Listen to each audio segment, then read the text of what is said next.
Hey everybody, welcome back to Konversation. Sorry we've been out for a couple of weeks. We're back. Yeah, what did We're we back. do? Why were we not here at night? Life got busy after COVID.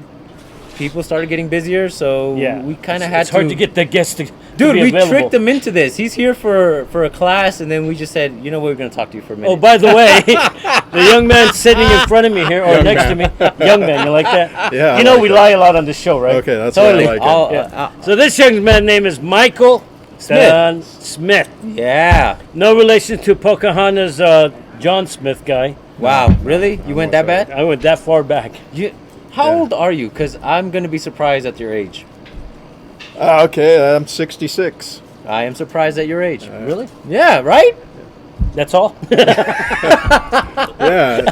So I heard about Pocahontas, but I didn't actually meet her. She'd already been just a couple of years before me. Just a few. Just a few. You know her sister, though, right? yeah. Don't Yeah, start. she was the wild one. Poked by all of us.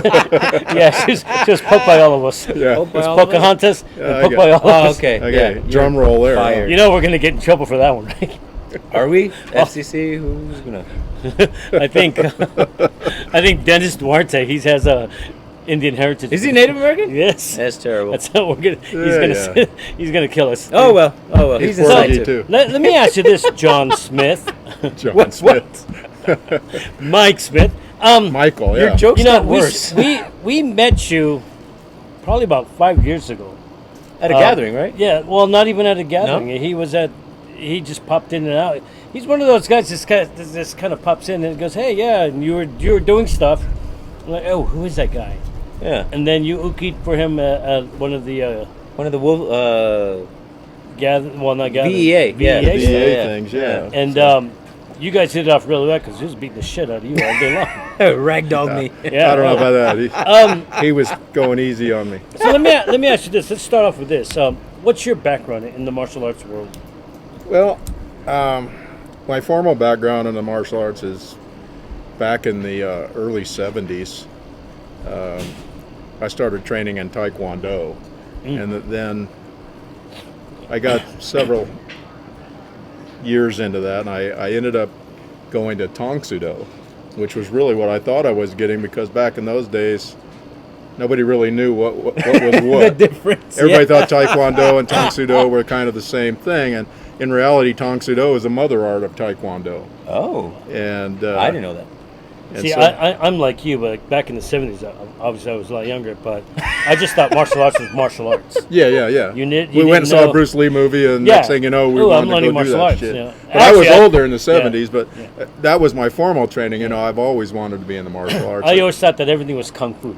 yeah, right? yeah. It didn't matter what the style was. And then the 80s came out, and Karate Kid came out, and then it was karate. Yeah, You know? sure. Yeah, I started. You know, some people might have called me a asshole bad boy, and didn't have any formal training, but it didn't stop me from getting in a fight every other weekend. You know. Really? You were a brawler? You just... Yeah, that kind of crap. Okay. I was stupid because I was young, you know, and that's just the way it was. And I started to mature a little bit and figured it out. A little bit. Wait. So he's still an So asshole. what helped? What helped you mature? Was it getting beat, or was it realizing that you could win? It wasn't getting beat, because that was usually a 50-50 proposition. But as I got smarter, I realized 50-50 wasn't good enough. Oh, So you wanted to increase the odds. I want to increase my odds all the time. That's the same way I teach. So Okay. yeah, then I moved on to Tang Soo Do with international champion Harold Gross, who was on Chuck Norris's fighting team. Oh, wow. And I became a chief instructor for him for a while after I got my black belt in Tang Soo Do. And then I started studying jiu-jitsu and ninjutsu under Professor Carey, who's pretty well known now. He's passed away, but Well, that's interesting. What sort of arts do you get in ninjutsu? What is the focus of the studies? well, the way I always simplified the ninjutsu stuff was, it's not so much what you're doing, but how you do it.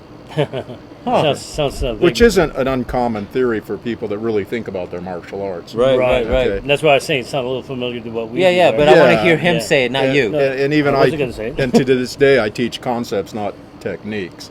But I studied Arnis with a little bit with Remy Precis and his brother Ernesto. The prices really wow. And then I studied a little formal Arnis with Master Jeff Collins, who was the Nevada State Ambassador under Ramey Pracis for modern arnis. Right. And admittedly, I'm just a Philippine stick fighting groupie.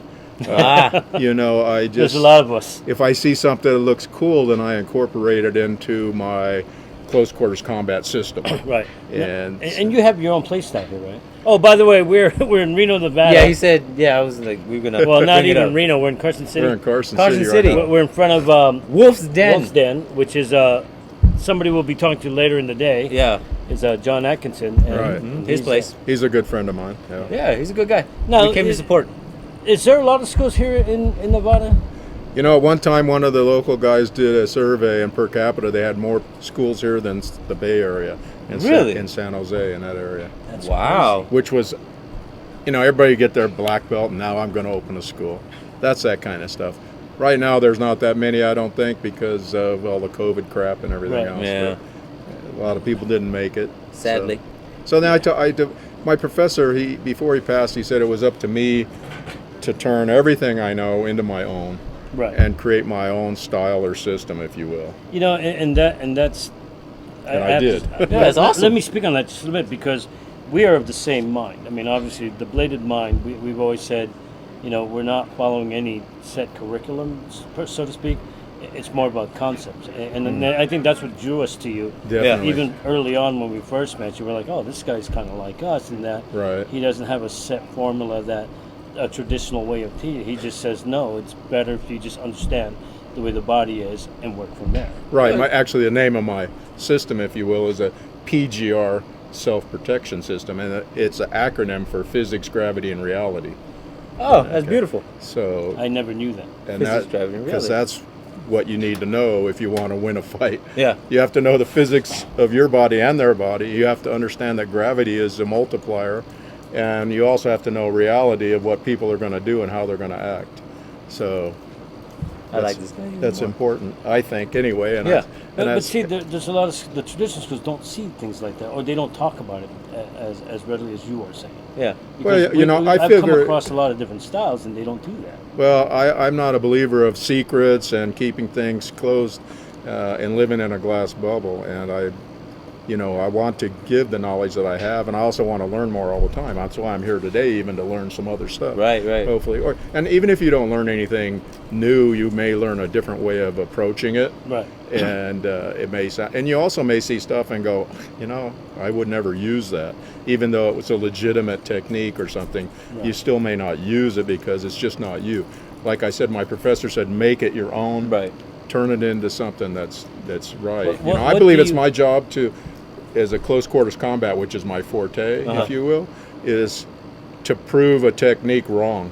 Oh, I can't agree with you more. I mean, and you have to, right? Because That's how you know whether it's real. right.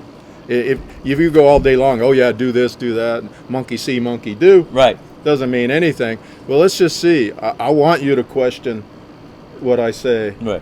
Try this, and you go, well, I don't know if that'll work. I'm going, well, let's do it. Amp it up a little. Let's see. find out. Okay, and you saw. Yeah, oh, yeah. You worked with me Oh, of course. firsthand, and it was like, I'm just an old man moving around. You're No, a young, strong man, and I'm like, And I love I'm that. too 'cause- lazy. I don't want to. I don't want to play with you all day long. I just got to take care of I business. got something to do. I Jeopardy got comes in. things to do. I got stuff to Jeopardy pick starts up. at 7, guys. Yeah. Jeopardy starts at really wow. Exactly. Yeah. Early bird dinner. So and then recently, I say a couple years back, Uh-huh. Senior Grandmaster Pete Morales. Oh yes, that that was. a cherishable man, and Grandmaster Casey McPartland at the time. Yes. Yeah. They bestowed upon me Grandmaster 9th degree, blah blah blah. Really? And so that kind of stuff's good for the resume. Yeah. You know, my credentials are let's step on the mat and see if you like what I do. But if you're in the business, you got to have the little titles and the whatnot. and but it it's- didn't matter because it was my peers and my mentors saying, People you respect. we think you, Yeah. people you respect is saying, this is what you are. This is what we think you are. Right. It's I not an didn't say I was organization that. saying, They yeah, said I right. was that, and that felt good. And then unfortunately, they both have passed away since. Sadly. You know, it's But- funny because that's what we say about him, but we were totally wrong. Yeah. So go figure. Yeah, yeah, yeah. You Exactly. guys, yeah, I suck more than you guys said I did. Yeah, so that's kind of where I am as far as But my he's a great background. Uki. You know, I did the R&Es. I jumped around. I stuck with curriculum for the people I studied with. Right. And when I got to a certain level or accomplished black belts, which I have in several of those things we just talked about, Right. then I want to learn other stuff because I want to either add that to my thing or throw it out of my thing. You know, people say, well, that's how Bruce Lee was and blah, blah, blah. But Yeah. I think that's how every real martial artist is who understands what they're trying to do. They're not stuck in a system Right. or a style. Hanchi Bruce Chutnik, or Bruce Chutney Hanchi. Yeah, but Hanchi. is, you know, he told me once, he said, when you use the word system or style, you have put a dead end on your learning and You your, limit. and your sort of curriculum. Well, you know, Inasanta would always say, you know, be comfortable outside of your stuff. Yeah. You know, go learn a bunch of different things. Don't. We were stay- talking about that earlier. Yeah. You can't. I told you, I jokingly say I'm lazy, but I eliminate all the steps. I want to be at the spot Yeah. that makes it happen. I want to be there already. I don't want to have to get there. And that, of course, turns into a lot of people goes, well, he's 66 and he's really fast. No, he's really smart. Okay, because he's like you said, I'm already there. Right. So it appears for the naked eye that you're fast, Right. but really just means my part of my system is reality. I know what you're going to do 9.5 times out of 10. We had this conversation last night, as a matter of fact. We were- On the you know, drive he was here, yeah. He was telling me that, oh, you know, you're so fast, and I said, no, I go slow. It's just that I know where I'm going. You So it exactly. looks fast. Exactly. Yeah, I couldn't agree with that more. And I have like younger guys that I teach and work with, and it's like they give you that kind of look, Like like shocked, like why are how'd you this there? old dude do that? You know, well, because the old dude got tired of getting hit in that spot where you're at right now. So I moved. So I learned to go to a different spot. I learned to be on this side of the lesson. Exactly. You know, and you know, truer words. I mean, because that's how I've always taught this kid. It's not all of this physicality stuff. For me, anyway, it's more about how you think about it and what you're looking at with what's coming at you. What is the best way I can do this without having to do a lot of work? Exactly. You know, you and I are old and we're lazy as fuck. Yeah. You know, I don't feel like going, I'm just like, I have You to know. play devil's advocate here because he's in much better shape than you are. wait. Okay, I'll give you that one. So yeah, like my And you look professor. better. Well, I'll take that one. Oh, dude, you have the full set of hair. So, Look, there's a the- before and He's after got all his picture on teeth. you on Facebook, and your hair just goes from black to silver, and that's like the difference in the picture. Yeah, everything else is the same. Yeah, so it is what it is. I Hey, Over try your man. to, hair, you look 20 years Yeah, younger. some people age better than others. yeah. So Just I, saying. my professor would always say, and I've stolen that phrase, is you want maximum effect Uh-huh. with minimal exposure. Yeah. Yeah. Okay. definitely. Okay, so you can translate that any way you want, but it still comes out the same thing. Yeah. Hit that guy, not get hit. Okay, Avoid injury and injure. exactly. You know, it's amazing how, because I'm like you, I went to a bunch of different things, you know, because you want to try them out. Because they sounded exciting, right? I mean, that was Sure. the thing. You know, oh, taekwondo, kicking stuff. Ooh, I want to go there because I want, ooh, Till your knees blew up. right. And then you're like, okay, I can't do that anymore. Now I got to go over here, right? And then you see, ooh, sticks, shiny. So you start doing these things. I mean, I didn't get into Filipino martial arts till '92, and I've been playing in martial arts since back in the '70s. So that tells you, Yeah, yeah. I didn't get there. Right Literal away. playing. And I'm Filipino, you know. So Well, yeah. Like I first time I met Remy Prasis was in Uh-huh. the 70s when Hanchi Bruce was touring him around the country. Right. Oh, wow. That kind of yeah, stuff. that's about when it started. He Yeah, and his and that's brother. when that stuff started coming on, around Yeah. 76, 70. Yeah, mid-70s, to definitely. 79. He was pretty big moving around the country and that Yeah. kind of stuff. And Then you start Oh. hearing about all the people that have been doing it for years. And you're like, really? Yeah. In Stockton? Well, you know, because even in the Philippines, Yeah, in the martial yeah. arts is not even a big deal. They don't even half of them don't even know about it. No. Right. It's just like asking anybody. You see an Asian guy, you think he's kung fu guy or something. Right, right. And he's like, "What the hell? Yeah, what is that? You know kung fu? No. Why are you asking? Well, you're drinking my beer Yeah. before I smack you. You know. I want to talk about that because you said you were rowdy in your younger years. How were your younger years? Where did you grow up? What led to you being so rowdy? And getting into martial arts, 'cause Well, I was an army brat, Okay. so Ooh. I lived everywhere, and you learn very quickly that unless you're overseas, you move every year. Damn. Yep. Okay, basically, they may do it different now, but no, it's still the same. back in the day, Danny had to go all over the place. you moved every year in the army, unless Wow. you were overseas because it was too expensive to move you every year. Right. No, they moved And then Danny sometimes still. when you were overseas, you moved every year Uh-huh. overseas. Yeah. Just in the same country. Like, Okay. Danny ended up in Korea, Yeah. then Alaska, then Mississippi. I mean, Yeah. they I just boxed kind of grew up rough and ready. When my dad was in Korea a couple times, Oh, okay.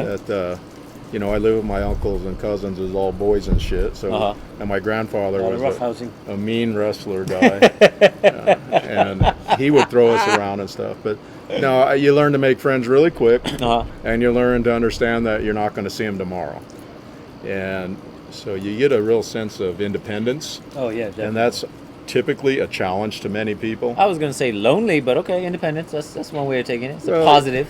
Lonely is different, a state of mind, but Yeah. regardless, if you're an independent person, you're usually construed as being cocky, and I can see that about you. or arrogant, and then really you're independent and you're confident because you've lived a life that requires you to be that way. Right. Yeah, you can't just cower and do whatever. And I was raised military. You speak up. I have a little thing on my Facebook thing that says, Yeah. "Does no harm, take no shit." Right. I believe that. I don't want to offer anybody harm. So only child? What's that? Only child? You were an only child, or? No, I have a sister, Okay. younger sister. Oh yeah. So, yeah, but I'm a typical dive bar guy. I like to play my pool and I like to have my beer, but so you're already in an environment that's conducive to some shit going All down. every other week. Yeah, so whatever. So rowdy was more like ornery too, Right. It's like I said my piece, and I don't mince any words. So I people have would say, noticed that well, about you, even the Yeah. stuff that you put on. I like that Facebook. about you. Yeah. yeah, so if you don't like, I always, what you think of me is none of my business. Yeah. It's like, okay. So, Okay. But I still like you. It's that kind of thing, right? I won't hold it against you. no, it's Let's put it really that on way. the other person if they're offended by what I say or do, and again, and that falls back into martial arts, which becomes your life. In my particular style or system, Right. for using those words, is that I don't choose what I'm going to do to somebody; they choose. Okay? Yeah. And that's the same I like thing. that. Yeah. That's from the get-go, where Right. you're having a verbal altercation, which becomes physical, and once it becomes physical, or if it becomes physical, then whatever they do determines what's going to happen to them. Right. Yeah. If they want to just lock up and then Master maybe I don't Green feel would like say, doing this, then I'm blah, going to blah, kill you stop. the way you present it to me. Right. Exactly, yeah, because if you find yourself in a fair fight, you've planned wrong. Is there such Okay. a thing as a fair fight? No. That's what I said. Well, there is, but those Is there? people aren't around anymore. Yeah. It was, They only fight one time. yeah. That's it. it was that was a fair, career. but it's over. Do you ever find, because you've taught all kinds of people. I know that you have, you've gone all over, right? You used to tour a lot. I teach. Right. I teach a lot of different. I've taught police and military guys, Right. and I've been taught by them too. Right. Yeah. And, how do you look at the differences between the civilian people that you taught and then the Leos that you taught? The difference is intensity, of course, which would be number one on the list. Okay. Intensity on whose end? And what they do to is the that other the person. civilian or is that the? Well, Leo? military people kill them. That's their job, is to kill. Right. Okay. Police, they got a lot of shit going on, but Yeah. they still, regardless of today's political environment, they still need to be tough and be harder on the person that's not doing being that, compliant. Right. Okay. And you know, let's Civilians have to just get the let's hell talk out about of that a Dodge. little bit, because Yeah. that's a big thing right now, especially going on, you know, in the political world. That, you know, you hear this thing, defund the police, blah blah blah, because they're a bunch of jackasses. They're very, you know, It's a dumb. lot of things that people don't realize is they're putting their life on the line every day, and they don't know who they're going to meet from person to person, whether they're just a straight out killer guy or somebody who just didn't follow the rules that day. I mean, Right. and it's a tough thing because they got a target on their back that says nobody likes you, even though Back, you're trying to the do front, good. the Yeah, top. I mean, Yeah, well, they get empowered by the government now is empowering the bad guy, and Yeah, and even more so. the good people are the victims. And it's Oh, like, I hate that. you know, it's just such a simple rule when you're dealing with police: comply. yeah, It's one word: comply. and everybody forgets that. He, The people who are watching. I don't have- care if he's the biggest asshole of a cop, which, by the way, are the minority. right. Yes. Just like every other group, we see this shit on the news, Right. but the people on the news are always the minority. Yeah, the 10%. They're the squeaky wheel. Yeah. The rest of us are going about our business, whether we're protesting for black things or white things or whatever Yeah. the case may be. The ones that are making the news are the The rhinos who- minority yeah. that are causing shit. Yeah, the rest of us are doing what the So fuck if we're you supposed to be comply, doing. even if that cop is A jackass. a jackass, he will not do anything to you Until. because Well, you're yeah. giving him the opportunity to open his asshole door. Right, and take You it know. that far. You know. Yeah. And they always have to go double what you do. You know, I mean, that's just a given. Well, in Nevada, we're kind of lucky because we have what's called the equal force law, Right. which means we get to go one level Right. above whatever's Exactly. being done to you. Okay. So like if you pull a gun or you pull a knife, Uh-huh. I can pull a gun. You know, that kind Yeah, of yeah. the ladder of escalation is usually one, and you can get away with it, kind of thing. But once you negate the threat, then You've then crossed you that become line, the bad yeah. guy if you Yeah. continue on. Holster the gun. Holster the gun. Yeah. You Yeah. know, No shit. So, civilians though, how are you? Civilians typically, I have some martial arts students that are civilians, Uh-huh. and I teach them a little more stuff because they're trained, and along with teaching, I think we have an obligation to let people understand. There's video cameras, there's laws, there's That laws is the first out thing there, you got to talk about in any class. and there's Laws, yeah. morals. Okay, so but civilians typically it's how to survive and get away. Right. Okay, it's not about getting in a fight. If you want to get in a fight, join a boxing club or do whatever the case may be, and go get in a fight. Or start But- playing pool and going to dives. like this guy. Wait a minute. So, yeah, something like that. Let me think I about resemble that one. remark. Yeah, resemble- exactly. Flashbacks. Yeah, so when these civilian folks, they typically, because they don't have a lot of training, they're not going to be able to go toe to toe with anybody anyway. Right. Okay. Yeah. They freak out. They're dealing with typical assaults, or they're dealing with the bad apple that had a bad day. And That the minority, yeah. Whole storybook there. So it's all intensity levels, you know, and to understand that you have morals. If you're a real quick way to check if you get a new student, for Uh-huh. instance, Right. and you want to see why they're there and if they have morals, because I believe as martial artists we majorly have morals. Most of And, us. we're- Yeah. and we all assume we're the good guys. Yeah. And we teach that way. Yeah. We teach that way. It doesn't mean the good guys can't have a knife. It doesn't Right. mean the good guys can't have a gun. Right. But we should teach from the good guy perspective. Right. And so when you have a new student, perhaps a couple of sessions in, you can show them a technique which you may know that is actually deadly, Uh-huh. and see what their reaction is. Right. Huh. So They if they're get all giddy and if they're like, happy. "Oh, cool, show me that," You know what?